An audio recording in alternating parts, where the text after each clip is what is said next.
Bonjour, je suis présidente et fondatrice de l'organisation Zimazinga, qui est une organisation humanitaire et culturelle qui regroupe des femmes africaines de toutes nationalités confondues. Notre organisation a pour but de sensibiliser la population africaine sur trois axes fondamentaux, qui sont celle de la culture, de l'humanitaire et de l'identité. Je pense qu'après ces soi-disant indépendances africaines, il y a eu une migration massive des Africains vers les pays européens. Et aujourd'hui, je pense qu'il faut avoir le courage d'analyser cette immigration et de dire que cette immigration ne profite pas aux Africains. Pour moi, par rapport à ma petite histoire personnelle, moi je suis née et grandi en France, mes parents ont immigré. Moi, je dirais que l'acquisition de la nationalité par les droits du sol, c'est une erreur fondamentale parce que ça nous met dans une situation délicate qui fait qu'on est quelque part complice de ces mêmes États, en appartenant à cette nation, de ces mêmes États, des États qui sont la source de la déstabilisation politique, économique, culturelle et humanitaire de notre continent. Donc cette situation-là nous fait que, quelque part, il y en a qui, parce qu'ils ont la nationalité, ne veulent pas prendre de position. Donc, nous, dans Zimazinga, nous avons pris la position de te dire que, quoi qu'il arrive, nous resterons toujours africains. Et aux yeux du blanc raciste, nous serons toujours considérés comme des immigrés, des descendants d'immigrés ou bref. Donc moi j'ai fait mon choix. Et mon choix, c'est que nous défendrons la nation africaine, coûte que coûte, quoi qu'il arrive. Donc voilà, moi je dis ici, et j'affirme que les Africains sont responsables sur le plan de la déstabilisation politique. Premièrement, je dirais que les premiers responsables de cette décadence politique, ce sont les premiers migrants africains qui, après les années d'indépendance, ont préféré fuir leur pays chez leurs anciens bourreaux. C'est l'ancienne puissance coloniale, qui est la France par exemple, au lieu de prendre leurs bras et de construire leur pays et de réfléchir vraiment soigneusement à toutes les graines néfastes qui ont été laissées par le colon, c'est-à-dire le système politique, le système économique, le système éducatif et surtout le mode de gouvernance. Aujourd'hui, on nous fait la guerre pour nous imposer un mode de gouvernance et je dis qu'on doit se lever et se battre contre ça. C'est un impératif. Et moi aujourd'hui je suis à la génération de ceux qui pensent que les Africains qui se cachent derrière les tirailleurs sénégalais pour légitimer leur puissance, leur présence en France ou leur droit à la nationalité, pour moi c'est de la non-dignité et je pense que ça doit être dénoncé. Surtout quand on sait que la manière dont ces pauvres tirailleurs sénégalais ont perdu leur vie et ont été utilisés comme boucliers humains et comme des paillassons, sans aucune considération. Je pense que pour toute personne qui se respecte, je pense que on doit quand même avoir un devoir de mémoire et laisser ces personnes-là en paix. C'était une erreur fondamentale d'aller consolider un État qui ne vous reconnaissent même pas le statut même d'être humain. Donc voilà. Et je dirais aussi qu'aujourd'hui,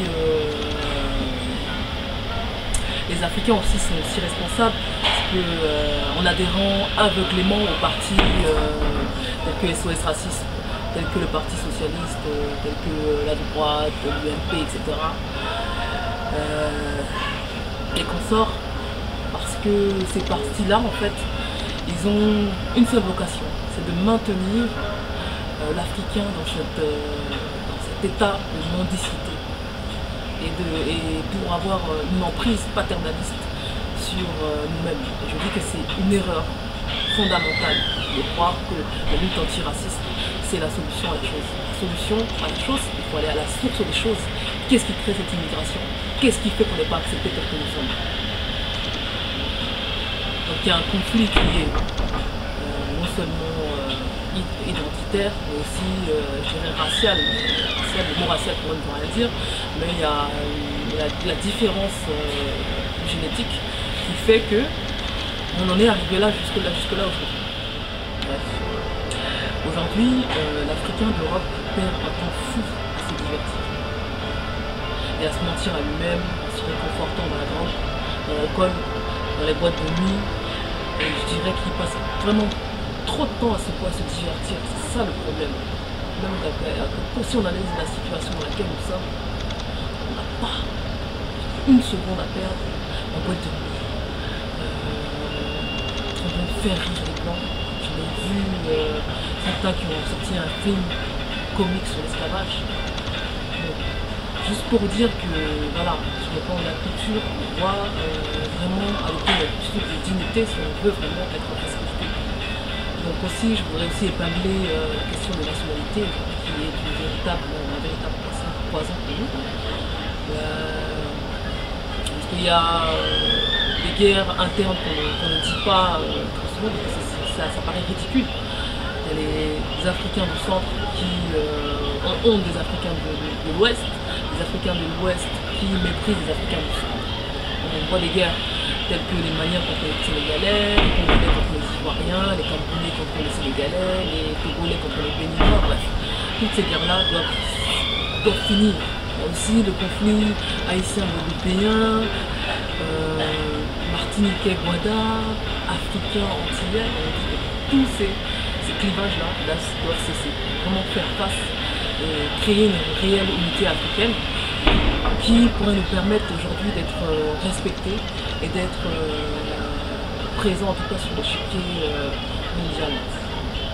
Et aussi à l'intérieur de notre propre pays, par exemple moi qui viens du Sénégal, je peux dire que il y a les Wolofs qui se sentent supérieurs aux Sarakoulés, aux Soninké, il y a les Peuls qui se sentent appartenir apparemment à une race spéciale, les Sérères, etc. Tous les conflits ethniques qui ne font que nous détruire. Je vais plus bas, au Congo par exemple. Il y a les Bakongo qui sont apparemment les détenteurs de l'Empire du Congo, qui se considèrent être les plus supérieurs de tous les Noirs. Il y a les Bangala qui se sentent qu'ils ont des valeurs au-dessus des autres. Il y a les Baluba. Tous ces conflits-là doivent, une fois pour toutes, cesser pour faire place à une unité africaine. Donc, sur le plan économique, je pense que l'Africain qui est en Europe, en France, en tout cas pour parler de ceux qui sont en France, par leur participation aux impôts, ils nourrissent une économie et un système qui n'a qu'une seule vocation, c'est de nourrir son système par le pillage du continent africain. Donc, l'énergie que nous dépensons pour faire fonctionner le système économique africain, sachez qu'il y a une part de cette part d'impôt qui va financer des armées qui vont s'implanter sur le continent et qui vont déstabiliser des régimes politiques qui sont souvent la voix du peuple pour pouvoir consolider leur emprise coloniale et sauvegarder, on va dire, leur intérêt pétrolier, minier et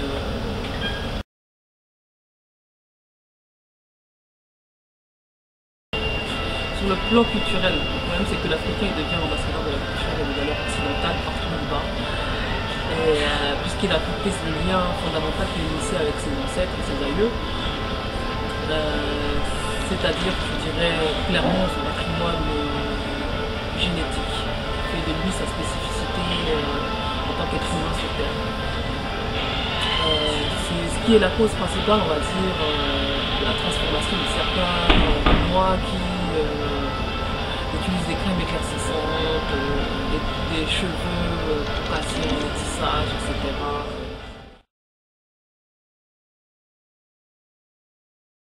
Sur le plan humanitaire, je dirais que l'Africain qui est en Europe aujourd'hui, il ne trouve plus aucune utilité à mettre en place des actions sur son continent d'origine, ni même à se renseigner sur la cause de cette décadence sanitaire. Alors que tout le monde sait qu'aujourd'hui, l'humanitaire est devenu un réel business. C'est devenu une vraie porte d'entrée des maladies, des trafics d'organes, des trafics sexuels. Une nouvelle génération de femmes qui n'avons pas peur de nous exprimer, n'avons pas peur de nous opposer. Donc, nous voulons sensibiliser les femmes africaines sur des questions fondamentales, telles que la polygamie, telles que le non-respect qui aujourd'hui est en train de devenir une normalité dans la culture africaine. Aujourd'hui, il faut se poser des questions à savoir pourquoi aujourd'hui la femme noire n'est plus respectée. Pourquoi aujourd'hui on nous pousse à devenir des icônes telles que des Black Biatch, telles que Nicki Minaj, Lil Kim, etc. Il faut se poser des questions et savoir pourquoi. La force d'une nation, c'est la femme. Et tout le monde le sait. Et si les femmes noires se positionnent face à cette question, l'Afrique retrouvera son indépendance. C'est pour ça que dans Zemazinga, nous souhaitons d'abord mobiliser les femmes, créer une nouvelle génération de femmes qui puissent peser dans l'échiquier politique international et qui puissent dire non. Non au pillage, non à l'ingérence et non à l'idéologie occidentale, qui est avant tout une idéologie suprémaciste.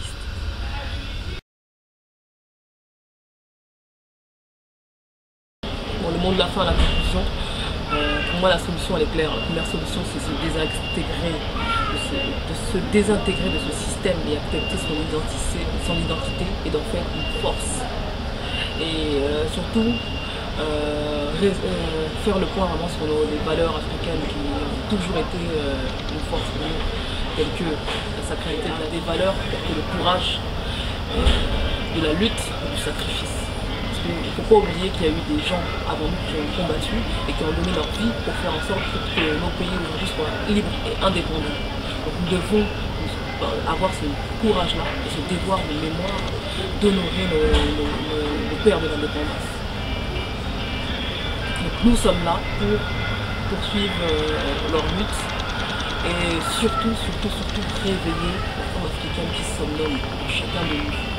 Donc nous lançons un appel véritable aux femmes noires qui souhaitent faire entendre leur voix et créer vraiment une force identitaire et une rupture totale avec ce système. Accepter cette vérité immuable qu'il n'y a pas de Français noirs, pas plus qu'il n'y a d'Européens noirs ni de Chinois noirs. C'est une vérité que l'Africain aujourd'hui doit assimiler et accepter pour pouvoir vraiment prétendre à une certaine utilité.